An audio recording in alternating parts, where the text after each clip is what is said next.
Welcome back to the Sasha Davis podcast.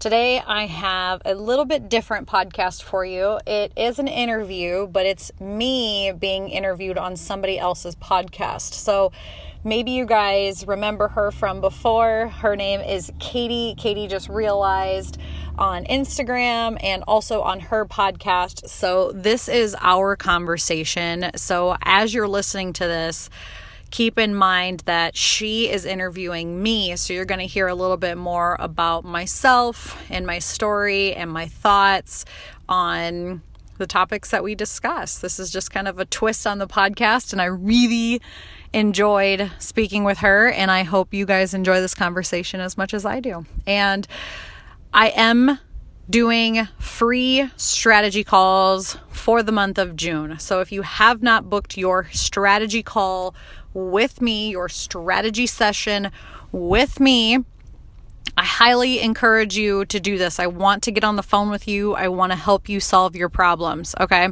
Or your challenges or whatever it is that you're experiencing at this time. So head on over to sashadavis.com/strategy session, or you can head over to Instagram. The link is also in my bio.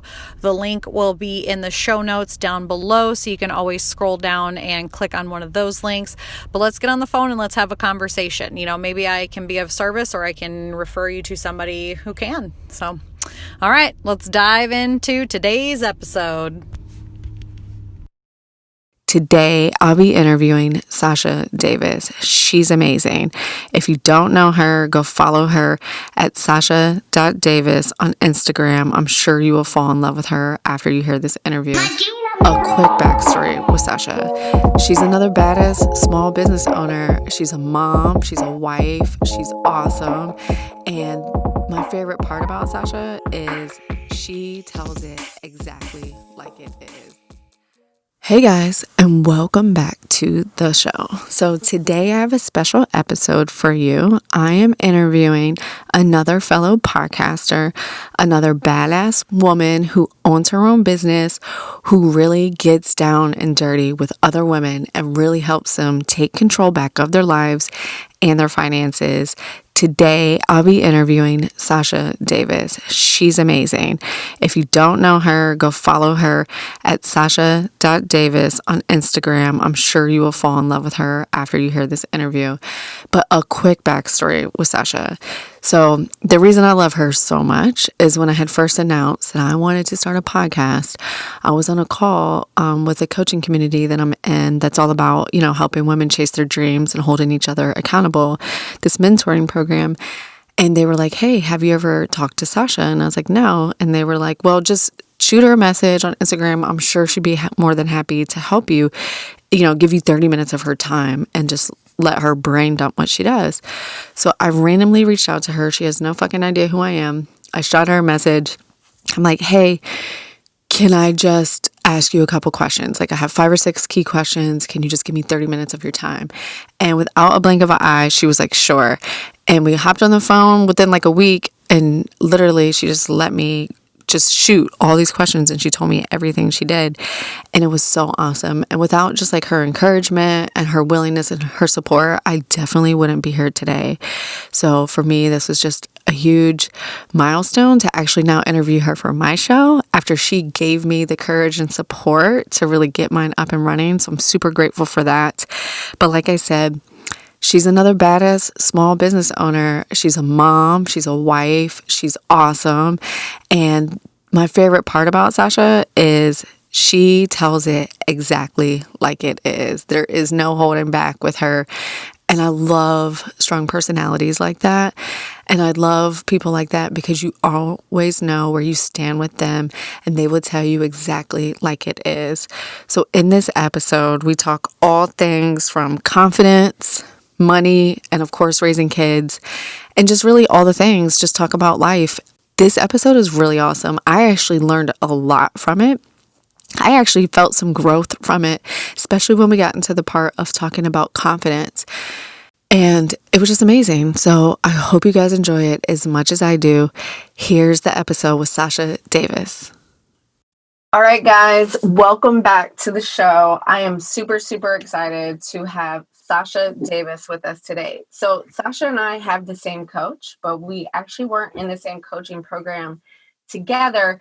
But one interesting thing about Sasha, though, is when I was launching my podcast, I just randomly reached out to her and I was like, can I just please pick your brain? I know you don't know me, but please let me pick your brain for a few minutes. I'm super scared to launch a podcast, but you did it and I like yours. So can you help me out? So thanks so much for being on the show today.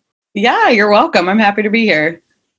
And one other thing. So we actually were just in Detroit together a few weeks ago at a live event. And then that was really cool because, like I was saying, there's a bunch of us in this coaching program together and we do so much stuff digitally, but it was really, really cool to see each other in person. Did you have a great time? Yeah, so it's funny because every time I go to, one of these events, I'm always like, what am I going to get out of this? Because I don't know, like when I first started this whole process, I tend to like overthink everything and overanalyze everything. And by process, I kind of mean like going back 5-10 years as in terms of personal development. And now after going through a few programs and just really working on myself, I've learned to trust my gut a lot more and just kind of like wing it. And so when these things come up, I'm like, I don't know what I should expect, but I'm just going to go. And so like this time out of it, I feel like sharing my story more, like the inner workings of my brain more versus just like the knowledge that I have. That was an aha moment for me. And then also the saying no, which I know I need to say no more often, but it's still a struggle. And so going there was a very welcomed reminder that I need to slow down, be more intentional, and say no to the things that don't light me up. That's funny that you said that because I remember you having that aha moment and I was thinking, well, she already agreed to my podcast, so she can't say no. I know. I was like, don't ask me to do anything because I'm going to say no. But I enjoy podcasting, so of course I had to say yes. So yeah, that's interesting because it was actually my first time going to an event like this of like working with people. I've never felt so supported and I've never been part of a community like this. So I really went into it for the first time, like not really knowing what to expect. But it was so amazing to see everybody in person. And it was just, like you said, like there's shit you didn't even know about yourself that was coming up or that you didn't even know. Like, I didn't even know I was thinking about that because there was so much power and so much energy when women get together like that. It was amazing. Absolutely. And like, I remember when I first went to my first conference, my first retreat, excuse me, I have like this dry cough. I'm like just getting over a cold. But I remember when I went to like it was the first retreat, I was scared shitless. Like, I'm not kidding you. I felt like I was going to jump off a cliff. I was like, I'm going to meet this person in real life. Like, is this really happening? Like, I'm going to like BFE, middle of nowhere, Canada. Like, I could be axe murdered in the woods and nobody would know. Right. But you just kind of like trust your gut. And it was one of the best experiences of my life. And so every time like I have that, you should just do this. This sounds good. I just follow it and it always ends up being incredible. That's awesome. So let's back up a little bit and you can kind of tell us about like your journey and your story and how you got like into the group and like you can talk about the retreat and things like that. So if you could just like back up a little bit and tell us about yourself and how all this kind of like self-awareness, self-development journey kind of began for you.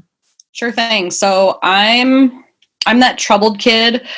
I was that troubled kid, I guess you could say, growing up. My parents split. I was really angry, had a chip on my shoulder.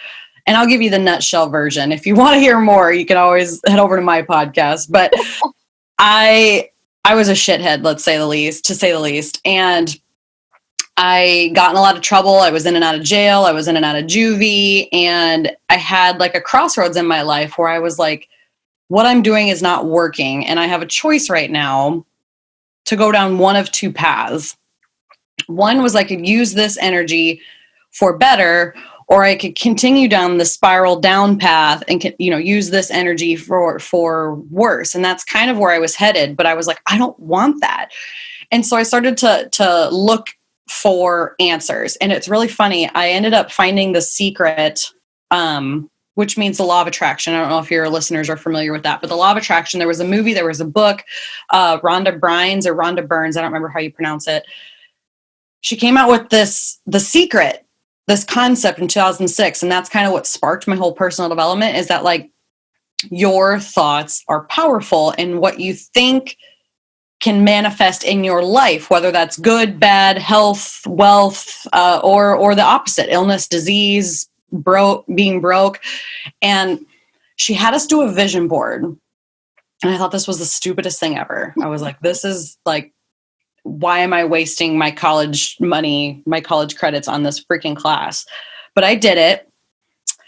And within that year, I would say almost everything on that vision board came to fruition. And I was like, holy smokes, like, is this real? Is this real? And so I kind of dove into the law of attraction for several years. And I started to, kind of work on my health and mental wellness. I went and seen therapists and counselors to kind of work through my anger issues, childhood issues, things like that. And then I got pregnant. I was in my late 20s, almost 30, because I was that person that never wanted kids, but Same. I didn't. I was like, no way, no way. And so my husband one day, side story, my husband one day was like, Sasha, like, it's okay if you don't want kids. Like, I just love you for you. And then I'm like, we have to have babies now. And so I had my first child when I was 30. But when I was pregnant with her, I had a not so great upbringing, and not that I like blame my parents or anything. They did the best they had with, they did the best they could with what they had, but I didn't know how to be a good mom. And so that's when I took my personal development to another level, because I had to uncover a lot of limiting beliefs and learn new tools and strategies and things to implement into my own life, because monkey see, monkey do. Yeah, right. My whole childhood was do as I say, not as I do. And that did not work out well for me, which is probably why I'm such a rebel now. But I thought to myself, like, I have to do more. I have to do more. And so then that was like three or 4 years ago. Yeah. 2016, when I started that next level of personal development and like really diving into like what lights me up, what's my sole purpose, what's my passion, what beliefs are holding me back from achieving these things, and like how can I show up as the best mom, the best wife, the best human that I can be. And that's kind of when I crossed paths with the coach, which led us, down this path to know each other. And since then, I've left my corporate job, that corner office that everybody so badly wants. Like, I had that. I worked my way up to that. And then I get there and I'm like, wow, this really sucks. Like, I don't want to work 12 hours a day, 7 days a week, like constantly putting out fires and basically babysitting adults. I'm like, this sucks, And I found that I had zero time for me. I was constantly yelling.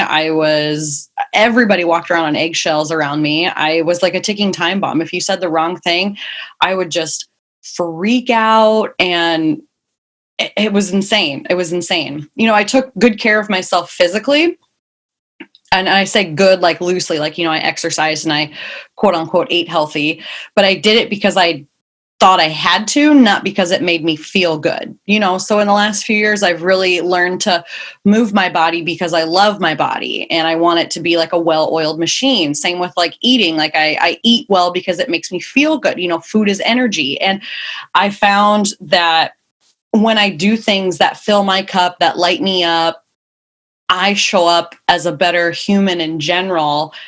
And everybody around me seems to be a little happier, a little healthier. And my whole family unit has that glow to it versus just me being an angry bitch stomping around. Oh, I completely understand. I think that's one of the things I was attracted to you about. Like you said, like, we're in the same personal development coaching program. And when you start the program, or at least when I started, some of the program was to watch some of these like old interviews, so to speak, or some of the old classes that you guys did. And so you were on there, and even before I had reached out to you, and you have like a really bold personality. And I think I have a bold personality. So I was like kind of just attracted to that same kind of energy. And that was one of my biggest aha moments, like the eggshells, as my husband always said. He said, I feel like I'm walking on eggshells, because it was like, even though I felt like I was this powerful person, or if you asked me, I would have said, oh, I'm a powerful woman, whatever the fuck that means now. But I was constantly fucking giving my power away because I didn't know what I really wanted or what really made me happy. And I think Absolutely. that's been like one of the biggest aha moments is when you have this kind of like bold personality, or, where people wouldn't label you as meek. People assume that you're so strong and you just have everything figured out. And you're like, I actually don't know shit. Exactly. And so there's two things that I want to add to that. I felt like I was a very outwardly confident person, not an inwardly confident person. So like I was always the loudest person in the room. I was always the boldest person in the room. And I always acted like I knew what I was talking about, whether I did or not. And so outwardly I appeared very confident, when on the inside I'm like, oh my God, everybody hates me. This sucks. Like, I don't know what the hell I'm doing. I'm a shitty mom. I'm fucking this up. Or, I would always second guess and like doubt myself, or I'm like, should I do this or should I do this? And I would like create this analysis paralysis in my life to where I just didn't make any decisions. And that in itself is not making a decision. Right. Yeah. So really just learning to trust my gut and be like confident in who I am, inward and outward, I think has been some of the biggest progress that I've been able to make in the last 5 years. And really that also just kind of adds to the not caring what people think, on a surface level, like I don't care what anybody thinks. But then on like a deeper level, there's sometimes where I'm like, oh, am I parenting right? Am I parenting wrong? Am I budgeting right? Am I building my business right? Should I be doing this? Should I be doing that? And I don't question that as much now. I just kind of say like, is this right for me? Because how I do something is very different than how the person sitting next to me is doing something, and being okay with that. Yeah. I feel like that's something I say now more than ever. Like, that's okay. Mm-hmm. I love what you just said about being outwardly confident. That's exactly what I was trying to say. And I just didn't have the words for it. And I do think that's been one of my biggest aha moments through this kind of self-awareness journey is I always considered myself confident. I think it's because I was outwardly confident. And I didn't realize until I really started paying attention to my thoughts, how much I do beat myself up. And I was like, damn it, I thought I had my shit together. Oh yeah, I did too, until I started to actually monitor my thoughts and observe them. And this all started with meditation. And I didn't do meditation. I think I started that 4 years ago, because I always thought that you had to be some hippie on top of a mountain drinking mushroom tea in order to be, somebody who meditates. And turns out it's just, looking at your thoughts as clouds and seeing them pass by and say like, oh, there's a thought. Oh, there's a thought. Oh, back to your breathing. Like meditation is very different. And there's moving meditations. There's music meditations. And I didn't realize what thoughts I truly had until I stopped and listened. And I was like blown away. I could not believe the bad shit that I would say to myself. Like, if people heard what went on in my head, they would say, Sasha, you are a huge asshole. Like, be nice to yourself. I did. Oh man. Like I would like walk by mirrors and I'd be like, oh, you're so stupid. Like I would just want to punch myself in the face. And I know that's even like crazy for me to say right now, but I did. Like I could hardly look at myself like in passing, because I'd just be like, oh, you fucking suck. And I didn't realize it until I like stopped and was like, oh wow, like I can't believe I just said that. It's crazy because I think everyone kind of does that on some level. I mean, there's varying degrees and stuff. And then the funny part for me is then I had to go back to my husband on some cases and say, God damn it, you were right. Because I struggle with that part, but I will give my husband credit every now and then. I'm like, now that I think about it, when you said that, yeah, I kind of do that, don't I? So you gave up the corner office and you became a coach?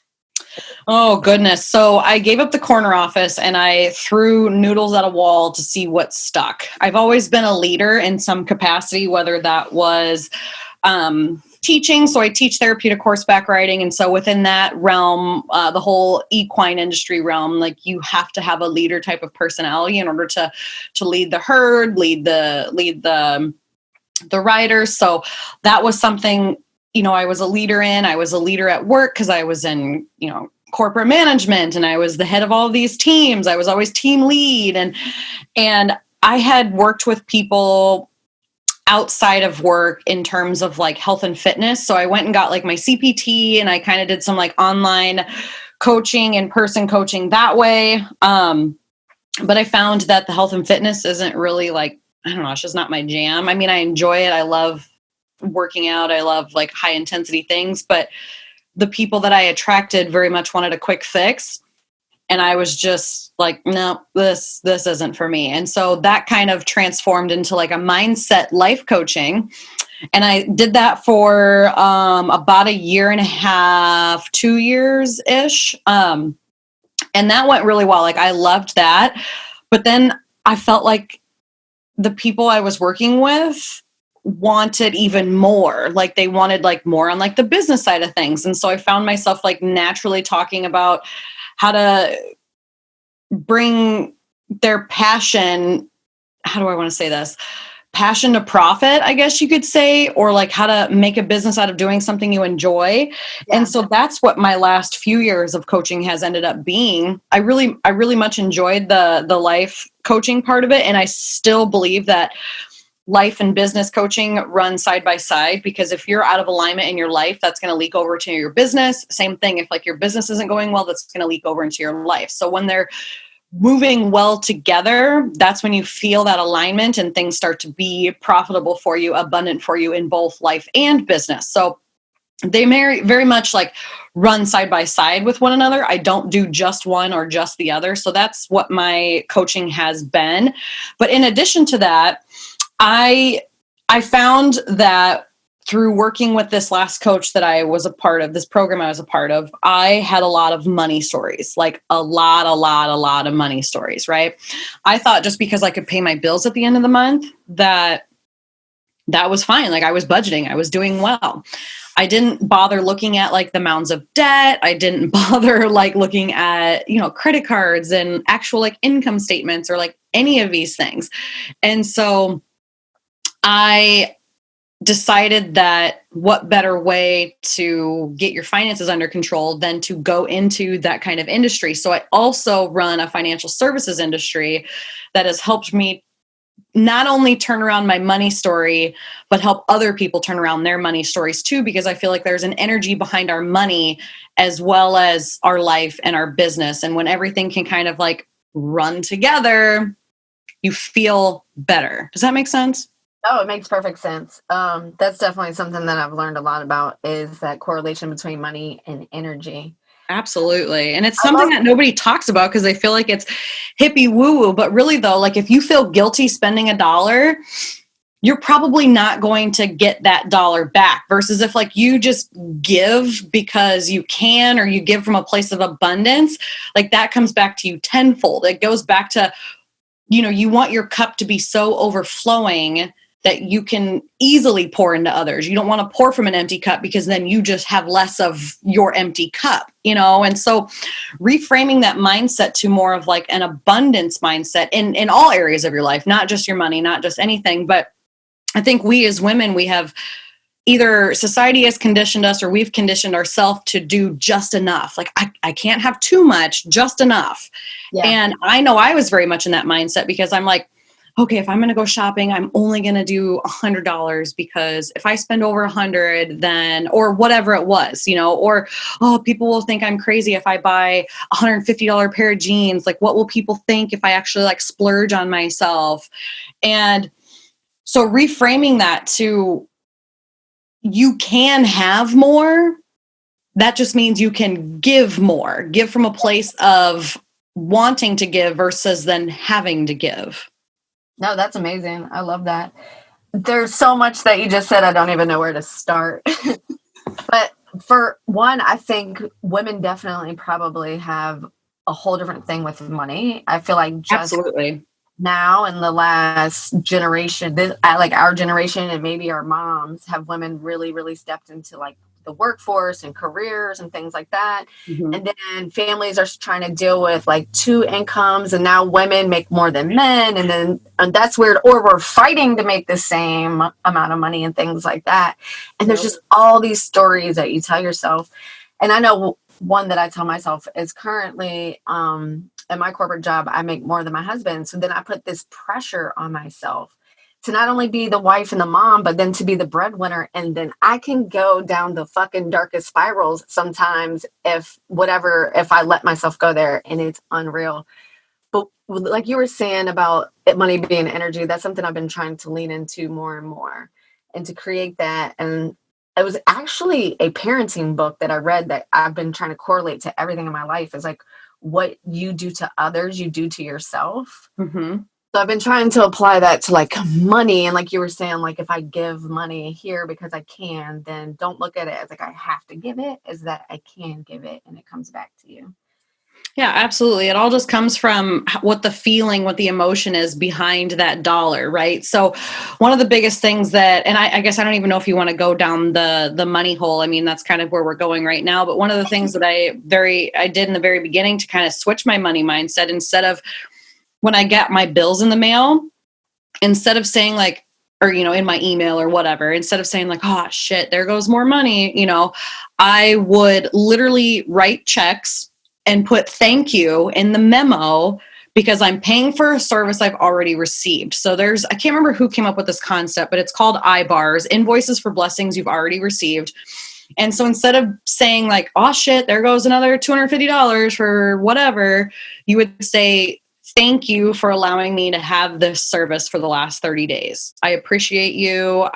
You just do the total opposite of what you're thinking. And so for probably, I still even do it on some of them when I start to feel like icky about a bill, I'll write in the memo, like, thank you. Thanks so much for this. I really appreciate that you've provided me with electricity the last 30 days, or thanks for not shutting off my cell phone. I really enjoy the service. And just rewiring my brain to come from a place of gratitude versus a place of lack. And I find it so interesting that the more I come from a place of gratitude versus lack, it's like more opportunities, more income, more goodness comes my way. And it was really mind blowing because I'd almost start to get like random opportunities that would come up, or like new clients would come to me. I would have like checks in the mail for things that I got refunds for that I had no idea about. So it was just like, it started to flow to me because I was coming from a place of gratitude rather than a place of lack.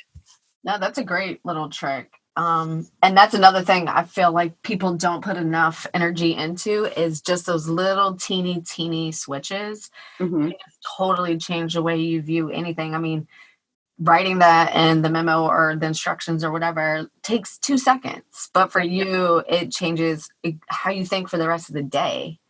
Yes. There's a ton of power in that.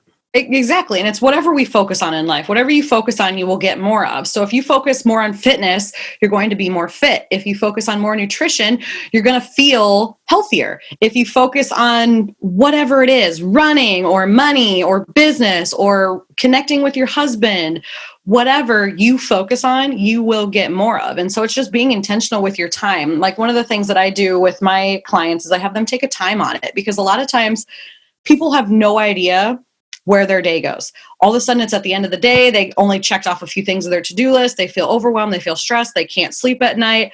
And everything goes to the next day and they just feel bad. And so I say, well, what did you do today? Well, I don't know, but I never stopped moving. I'm like, okay, great. Good job doing all the things, but that's not being helpful. So what I want you to do for the next 2 days is literally write down everything you are doing. 5 to 6 a.m., wake up, make coffee. 6 to 7 a.m., whatever that looks like. 7 to 8 a.m., get the kids ready for school, drive the kids to school. 8 to 9 a.m., drive wherever, get to work 9 a.m. Then what do you do at work? Be specific, because you will find throughout the day, we waste a lot of time. And if you give yourself a smaller time block to do something, you will make it happen. So for example, if I said, all right, Katie, I need you to write me a 4-page blog. You have 30 minutes. You'd be like, boom, done. I'll figure it out. But if I said, Katie, you have 6 hours to write me a 4-page blog, you would take 6 hours, right? Yeah, I'd fill that space. Yeah, we do that every day. We say, oh, I have 4 hours to get all this stuff done. Well, what if you only gave yourself an hour to do it? Challenge yourself to get it done in less time. Get rid of all distractions and just focus. Then you have 3 hours to, I don't know, fucking take a nap or like go do whatever it is that you want to do. Yeah, something that makes you feel good.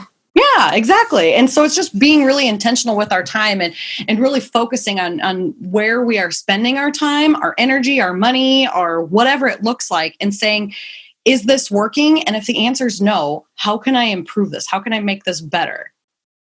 Yeah, that's funny. I've been trying, like, all the things that I'm learning, obviously, I'm trying to incorporate at work. And that's what I've started doing is taking with all these hour-long meetings, and all we do is sit in meetings all day. So no actual work is getting done because every time you come out of a meeting, it's just more shit to do. And so I've been challenging people, like, where you have an hour, let's see if we can cut it into 30 minutes. I guarantee we can get the same meeting done in 30 minutes. And then, like you said, hey, maybe you can go walk on your lunch break so you feel better and you come back more productive.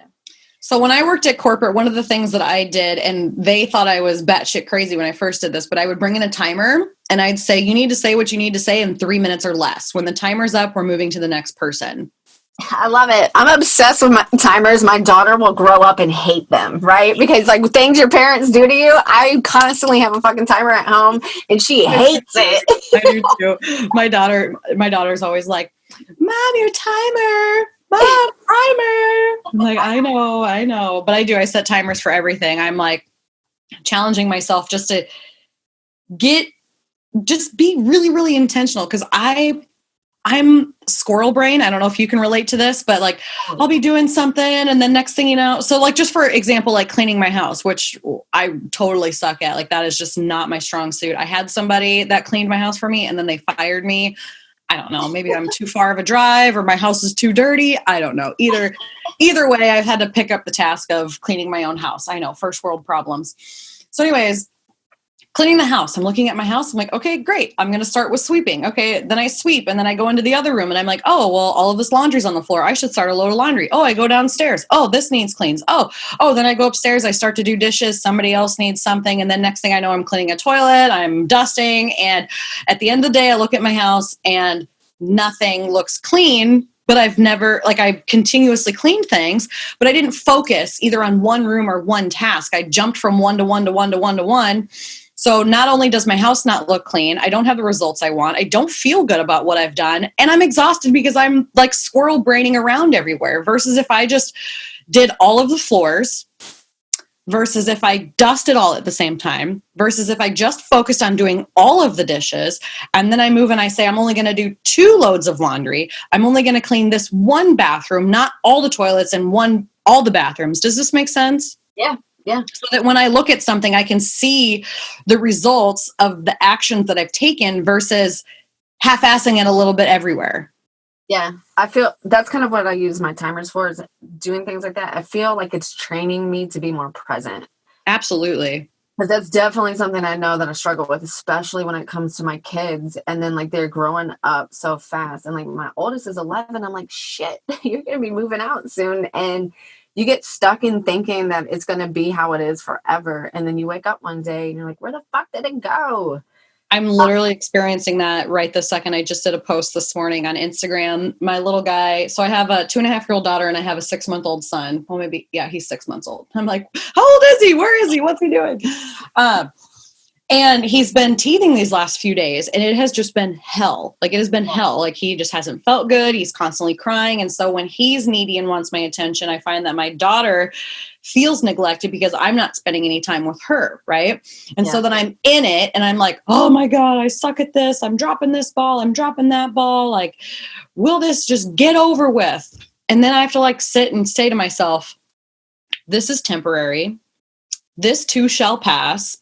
If I get angry and frustrated, I'm just projecting even more of that onto them versus if I'm calm, they'll kind of chameleon their way to calm. You know, they kind of absorb that energy that you're putting out there. So if I'm angry, screaming, yelling, well, sure as shit, they're going to continue to angry, scream and yell unless I'm like just trying to breathe. You know, sometimes I put the earplugs in and then I say to myself, there will come a day that I will miss this. Yeah. Maybe not the yelling and screaming and teething part, but I will miss them needing me. I will miss them wanting to cuddle and spend a few extra minutes with me. I will miss them breastfeeding. I will miss seeing their chubby legs when I'm changing their diapers. You know, maybe not the diapers themselves, but The little you know, legs. the foot kisses and things like that, right? The things that you don't really think about until you stop and say, like, this moment, this may be the last time I kiss that little boy's feet. You know, his feet he may, you know, not saying that he's going to start walking tomorrow, but, you know, like I remember I would always get so angry that my daughter would want to breastfeed in the middle of the night. And then I'd get up and I'd be like, oh, there's going to come a day where she's not going to wake up in the middle of the night. She's not going to want to breastfeed, and we're not going to have that moment together. And so I started to more, you know, cherish those moments as they came. And then you never know what day is going to be the last. And still to this day, I cannot remember that last moment because I was just such a zombie, like such a fog. And I was trying to cherish them. You know, I'm like sitting there and I'm like, you know, you almost try to like memorize their face and like soak in the moment. But if you don't allow yourself to like surrender to that moment and just fully be present, you're going to look back one day and be like, where did my life go? Yes. And you're killing me a little bit because my boy is 11 and I'm like, oh, his feet are bigger than mine. And I can't remember the last time I kissed them. But really though, you know, and there's so many people so that say that. And so I just, every time I get frustrated, I'm like, how would I feel if I chose to feel good right now? Like what is happening around me that I can feel good about? And I just have to bring myself back. And sometimes it's easier than others. Sometimes I scream and cry and throw a toddler fit. I mean, ask my husband. I will literally go around like a bear, slamming doors and stomping my feet. And then I'm like, oh, wait a minute. I'm an adult. I should act like one. Like, how can I choose differently right now? And then I do.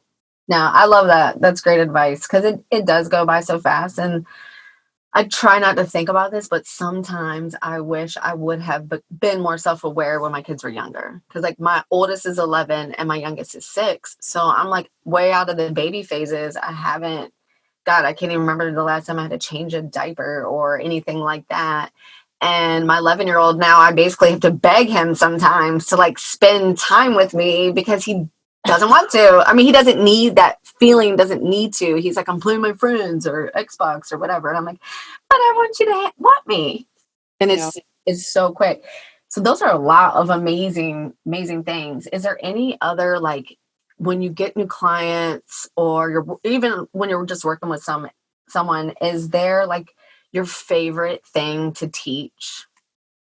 My favorite thing to teach, I would say, is confidence and trusting yourself. So a lot of people come to me and they have a vision, they have a big dream, and you know they want to work for themselves. They want to be their own boss. They're just tired of fitting inside this box that society puts them in.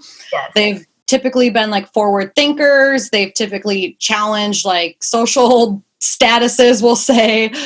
People usually think that they're crazy and other people usually dim their light. And so when they come to me, I'm like, no, like that's what makes you a leader. Like every leader who has ever risen up has pushed past what everybody else thought they should be doing. And so kind of giving them the permission that like, it's okay to be weird. It's okay to be different. And that weirdness is your zone of genius. Like lean into that and let's do something with that. And so kind of uncovering what that is and then teaching them to trust their gut and know that they have within them everything they need to be successful because they are worthy now, not if and when they reach this magic finish line. Yeah, that's awesome. You use the word zone of genius, and that's something that I've definitely seen pop up just like in research or different podcasts I've been listening to and things like that. What do you think is like and I struggle with this and I still might be struggling with this, was like trying to figure out, I remember like listening to Oprah's podcast one time and they were talking about like finding your purpose. And I was like, and I even did a podcast on this. I was like, I'm pretty sure I don't have a purpose. Like, I don't know what it is and I cannot find it. I'm starting to unravel it a little bit. And part of it was because I wasn't letting myself do anything that I was passionate about or even let myself find what my passion is. So if someone kind of comes to you like that in that space, what do you think is like the one thing you can tell? And also the other thing is everyone wants you to tell them what their passion is or what their purpose is, and you can't. So what do you think is the one like thing you tell them to do, or like the one exercise that someone can do to try to really dig into what their purpose is, or something that like their zone of genius? So I love this because I have like a series of questions that I ask people, because a lot of times they'll say, I don't know, I don't know, I don't know. And that in itself is resistance. I know this because that is my go-to. Every time things get hard, my brain starts to shut down and says, I don't know, I don't know, I don't know. And it's just a way, it's like a cop out, right? Like, I can't. Like mine is, I don't know. Yeah. So I typically ask them a series of questions to kind of narrow it down to 2 or 3 things. I feel like social media as a whole puts too much pressure on people to pick just one thing. Yeah. And it's kind of like careers as like high school students. And I mean, it's been like 15 plus years since I've been in high school, but I just remember them saying like, pick a career, choose your career wisely. And they make people feel like that's what they're going to do for the rest of their lives. What? Since when did we become just this like straight line, very linear, no peaks, no valleys? Like that in itself is bullshit. So what you do today may be very different than what you do 5 years from now or 10 years from now. And this is where like niche markets come in, right? So right now I tend to attract a lot of women with younger children. I attract a lot of women in their late 20s, their 30s, like, because that's what I'm in. That's what I know. When I'm 50, do you think I'm still going to be attracting 20-year-olds with young children?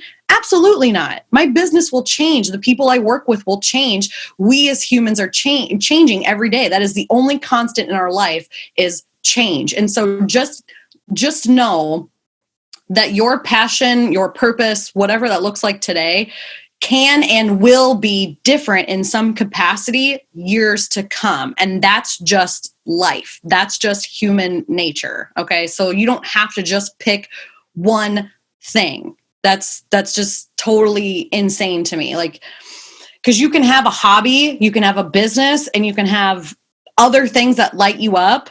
They don't all have to bring in money, but they can all bring in some sort of enjoyment, fulfillment to you. Does that make sense? Yeah, no, that's an amazing answer. I love that.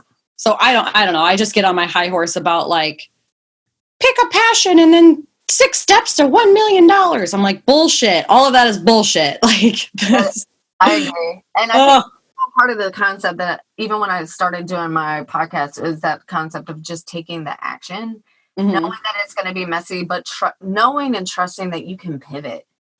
Yes, absolutely. So I'll give you some backstory on podcast. I was super hung up, and I think I might have told you this, and this is kind of goes back, and I'll get into the series of questions that I kind of ask people, because I can kind of ask your listeners and they can do this on their own time. But just to show you, quote, success looks very different than everybody else, and just don't give a shit what other people think. So I started a podcast 3 years ago. I was so hung up on the name. It took me like 3 months before I actually like officially launched my podcast, because I was so hung up on the name. And so I kept like asking everybody, like, what should I call it? What should I call it? What should I call it? And the thing that kept coming up is, oh, Sasha, you're such a badass. And so I jokingly one day was like, well, I'm just going to call it the Badass Podcast. And that's what I ended up doing, because I'm like, you know what? I have spent far too much time on this stupid podcast name. I'm just going to call it the Badass Podcast. So I had the Badass Podcast for a year. But when you have badass in your iTunes handle or on like your account, you are flagged on almost every social media thing for inappropriate content. So while I enjoyed that name, I was flagged anytime somebody would share something. They would say this content isn't available due to its inappropriate nature. So it was, while I had still plenty of downloads, it was hard for, sorry, give me 1 second. It's this cough. It was hard for me to get my message out or other people to share my message, because they would be flagged then, right? And so I'm like, well, what the hell? So I got to change this. So then I made the mistake of hiring a coach that wasn't truly in alignment with what I wanted to do with life, but she had like a millionaire title. And so I was attracted to that. I was like, okay, yeah, let's make some money. Yeah. Anyway, she helped me rename my podcast to The Confidence Coach. Sorry, give me 1 second. I'm dying. Oh, you're fine.